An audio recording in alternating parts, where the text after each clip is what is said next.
Pane chitiko chinoshamisa chaoneka kuti panapa pauya pakakombewa vanhu 2 vari very powerful munyika yeZimbabwe.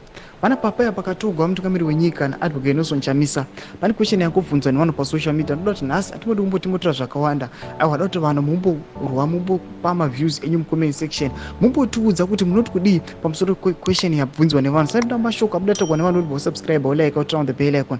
Vanouya panapa vakomana vari consent voposta picture raadvocate Nelson Chamisa ramuri kuona iri akagara nemaelderly vemusociety medu vamuri kuona kuti these people they are struggling. Vanonyanyora achiti, fellow Zimbabweans, do we agree that this picture below of advocate Nelson Chamisa is bigger than the speech at Sona? Vanhu vese the speech yakadilivwa nemutungamiri wenyika at Sona yamunoziva kuti vanhu vazhinji vakaenzwa vari kutora macurrent affairs yethe economy kuti kana kwairi kuita nawo dzimasanctuary muchiona nyika yeZimbabwe ichiramba ichiti tinoramba tichitangobatira pakarenzi yedu hapana kwatoenda. Pana paona ichikovera nepicture raadvocate Nelson Chamisa rari kuratidza kuti ari kunzwa tsitsi nethe situation iri kuitika mastreets. Vachiva vachibvunza question yekuti do we agree that this picture below of advocate Nelson Chamisa is bigger than the speech at Sona? Timbotudze mafunguro enyu munoti kudii pamusoro pemubvunzo wabvunzwa uyu.